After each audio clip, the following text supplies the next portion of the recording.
Good morning, welcome back to my channel Juthika Adrija ব্লগে তোমাদেরকে অনেক ভালোবাসা। আশা করছি তোমরা নিশ্চয়ই ভালো আছো। তো চলে এসেছি নতুন একটা ব্লগের সাথে। আশা করব আজকের ব্লগটা তোমাদের ভালো লাগবে। তো বন্ধুরা, আজ হলো মঙ্গলবার আর এখন বাজছে সকাল 6:30, আর 6:30 থেকে আজকের ব্লগটা স্টার্ট করলাম। তো বন্ধুরা, সকাল সকাল ঘুম থেকে উঠেছি, কারণ 6টার সময় উঠেছি, আর শীতকালে 6টা মানে কিন্তু খুবই সকালই থাকে। তো সকাল সকাল ঘুম থেকে উঠে তারপরে কিন্তু বাড়ির ঘরের যাবতীয় যা কাজগুলো সব করে নিয়েছি। আর এখন কি রান্না করব তার জন্য একটু সবজি বাগানে এসেছি, কারণ আজকে সবজি ক্ষেত থেকে দুটো পেঁপে ছিঁড়ে নেব আর কি। পেঁপের তরকারি রান্না করব। তো এদিকে ছোট ছোট কয়েকটা গাছ আছে, তো সেখানে অনেক পেঁপে হয়েছে, আর বড় বড় গাছেও পেঁপে আছে, কিন্তু সেগুলো কেমন পেকে পেকে গেছে। কিন্তু এই ছোট গাছগুলোতে যে পেঁপেগুলো আছে না, সেগুলো একটু কাঁচা আছে। তো কাঁচা পেঁপে খেতে, তরকারি করতে ভালো লাগে আর কি, তরকারি খেতে। তো ওর জন্য কাঁচা পেঁপে নিতে চলে আসলাম। আর এদিকে হাজব্যান্ড কিন্তু এই যে বালতি, তারপরে যত যন্ত্রপাতি নিয়ে চলে এসছে সবজি খেতে কাজ করতে। ও কিন্তু অনেকটা সময় ধরে সবজি খেতে সকালবেলায় কাজ করে। যাই হোক, তারপরে কিন্তু কি রান্না করব, কি সবজি সেগুলো গুছিয়ে নিচ্ছি। আজকে কিন্তু পালং শাকের ঘ্যাট করব, আর পেঁপে দিয়ে মাছ দিয়ে তরকারি করব। তো পালং শাকের ঘ্যাটেও কিন্তু একটু পেঁপে দেব, গাজর দেব, টমেটো, আলু, তারপরে কুমড়ো, এগুলো সব কিছু মিলেমিশে বড়ি দিয়ে তারপরে কিন্তু আর কি পালং শাকের ঘ্যাট রান্না করব। তো যাই হোক, এখন মাছগুলো ভেজে নিয়ে তারপরেই কিন্তু রান্নাবান্না শুরু। ওদিকে ভাতটা বসিয়ে দিয়েছি, আর কড়াইটাও উনুনে বসিয়ে দিয়েছি। তো কড়াইটা গরম হয়ে গেছে, এখন মাছটা ভেজে নিয়ে তারপরে সবজিগুলো রান্না করে নেব।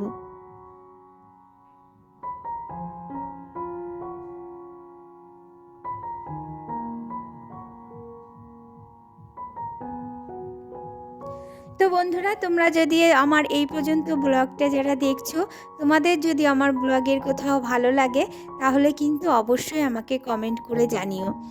তো আশা করব তোমাদের আমার ব্লগগুলো অনেক ভালো লাগবে।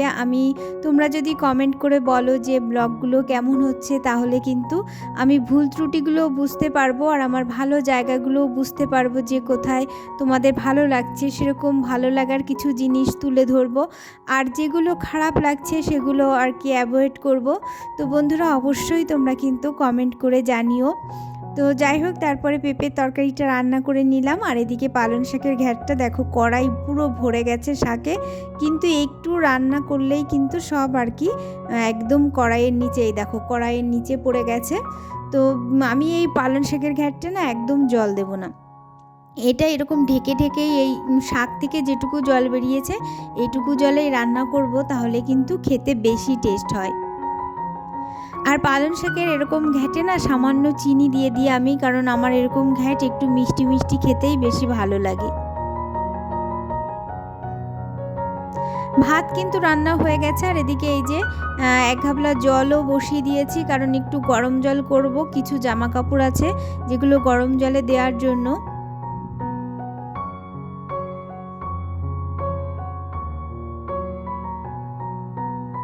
তো রান্নাবান্না কিন্তু সব কমপ্লিট। এখন আর কি রান্নাঘরটা আর কি মুছে পরিষ্কার করে নিচ্ছি।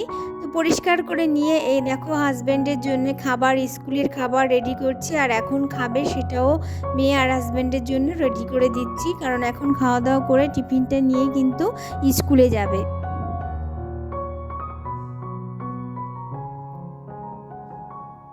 এই হট টিফিন কারিটা কিন্তু আমার খুবই উপকার করছে, কারণ আগে যে টিফিন কারিটায় আর কি হটপটে ভাত দিতাম, আর একটা টিফিন কারিতে তরকারি দিতাম, তো তরকারিটা এদিক ওদিক হয়ে গেলে ঢেলে পড়ে যেত। কিন্তু এই ধরনের হটপটগুলোতে না কোনো পড়ার কোনো সম্ভাবনা থাকে না, যেমনটি দিই ঠিক তেমনটিই থাকে।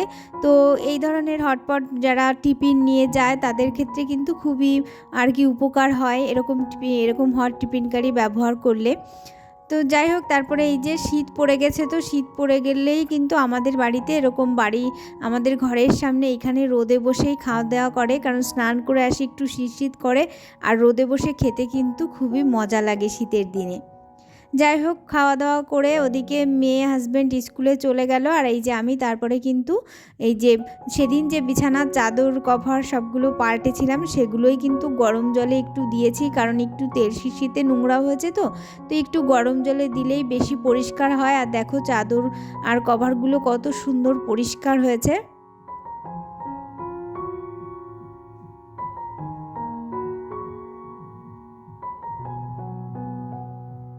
শীতকালের দিন তো জানো তো প্রতিদিন না প্রতিদিন কিছু না কিছু জামা কাপড় কাচতেই হচ্ছে।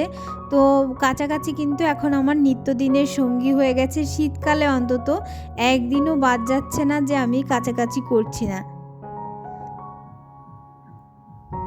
তা ওদিকে কাছাকাছি শেষ, তারপরে কিন্তু এই যে স্নানের আগে চলে এসেছি ব্যালকনিতে। আর ব্যালকনির সমস্ত গাছগুলোর যে মাটি ছিল, মানে মাটিগুলো না একদম এঁটে পড়েছিল। তো মাটি আমি কালকে একটা আর কি কাঁচি দিয়ে কুপিয়ে দিয়েছি আর কি, আর মাটিটা আলগা করে দিয়েছি। আর আজকে এই যে একদম শুধুমাত্র গোবরের সার, এই যে আমার বাপের বাড়ি থেকে তোমাদের ব্লগেও দেখিয়েছি বস্তায় করে নিয়ে এসেছিলো আমার হাজব্যান্ড, সেই সারগুলো প্রত্যেকটা টবে দিয়ে দিচ্ছি, একদম গোবরের সার।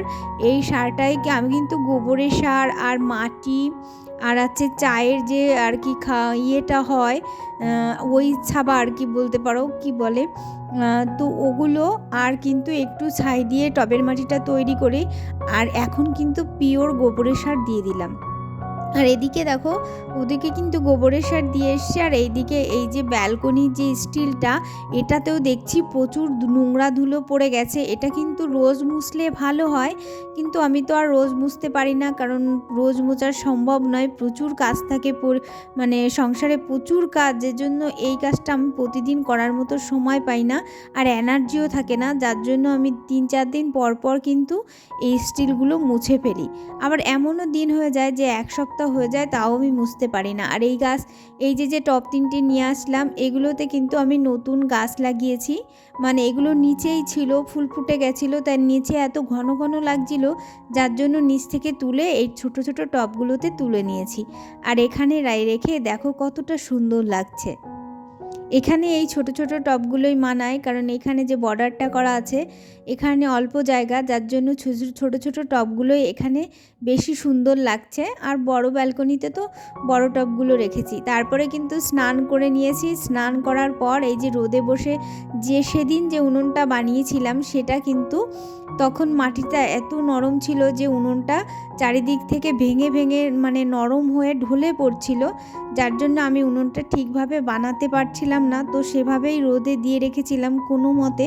তো এখন কিন্তু অনেকটা শক্ত হয়ে গেছে, তাই আজকে কিন্তু কেটে কুটে আরেকটু মাটি এই যে রোদে বসেই করছি স্নানের পর, কারণ এই মাটিটা তো নোংরা থাকে না, সুন্দর করে ছানা রয়েছে, তো সেটা দিয়েই একটু সুন্দর করে উনুনগুলো আবার ঠিক করে নিচ্ছি। এই উনুন ঠিক করা হয়ে গেলেও কিন্তু মানে উনুনটা অনেক জায়গায় ফাটল ধরবে, মানে আমার যতদিন না উনুনটা ঠিকঠাক না পুরোপুরি না শুকাবে ততদিন এদের পেছনে কিন্তু আমার একটু একটু করে খাটতে হবে। তো এখন এই অবস্থায় এসেছে, এখনও কিন্তু ফিনিশিং আসেনি, তো অবধি এসেছে, তো আরেকদিন সকালে হয়তো ফিনিশিং আসবে। আর এই যে বিকেলবেলা দেখো আমাদের বাড়িতে কত লোক এক জায়গায় হয়েছে। আমরা কিন্তু বিকেলবেলায় এরকম সপরিবারে সবাই এক জায়গায় বসে এরকম গল্প করি। এমন দিন হয় এর থেকেও বেশি লোক হয়, মানে আশেপাশের বাড়ি থেকে 2-1 জন আসে। তো আমরা সবাই মিলে এভাবে দেখো আমরা অনেক চেয়ার বসার জায়গা এখানে রেখে দিয়েছি, সবাই মিলে এরকম বসে গল্প করি, বেশ ভালো লাগে। আর শীতের দিন তো বেশি এদিকে ওদিকে যাওয়া হয় না, যার জন্য বাড়িতে বসেই গল্প করি এক জায়গায় বসে। তারপরে এই যে সন্ধেবেলা চলে এসেছি কফি করতে। আজকে একটু ঠান্ডাটা বেশি, তার জন্য ভাবছি একটু কফি খাবো, কফি খেতে বেশ ভালো লাগে। আর শীতের দিনে তো এরকম মাঝে মাঝে একটু কফি খেতে খুবই ইচ্ছা লাগে।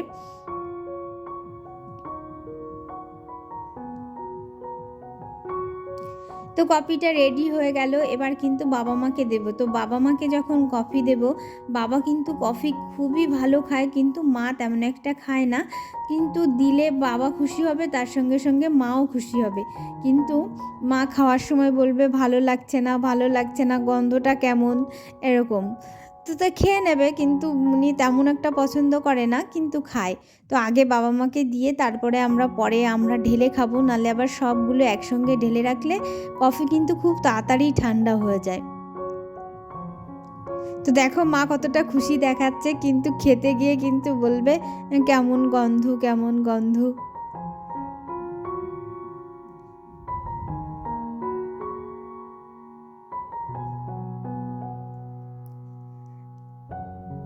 তো মা বাবাকে দিয়ে দিলাম, এবার আমরা ঢেলে নিচ্ছি। আর আমাদের বাড়িতে বুড়ি রয়েছে, মানে আমার দেওরের ছোট্ট একটা মেয়ে, তো বুড়িকেও একটু দিয়ে দেবো। আর মেয়েও কফি খেতে ভালোবাসে, তো মেয়েকেও দিয়ে দেবো। এই যে সবাই বসে রয়েছে কফি খাওয়ার জন্য। তো বন্ধুরা, আজকের ব্লগটা এই সন্ধেবেলায় কফি খেতে খেতে শেষ করছি। তোমাদের যদি ভালো লাগে অবশ্যই লাইক করো, আর অবশ্যই কিন্তু কমেন্ট করো। কমেন্ট করতে একদম ভুলো না বন্ধুরা। তোমাদের যদি এতটুকু ভালো লাগে তাহলে কিন্তু অবশ্যই কমেন্ট করো। তাহলে বন্ধুরা আজকের মতো টাটা, আবার দেখা হবে নেক্সট ব্লগে। ততক্ষণ সুস্থ থেকো, ভালো থেকো এই কামনা করি। Good night.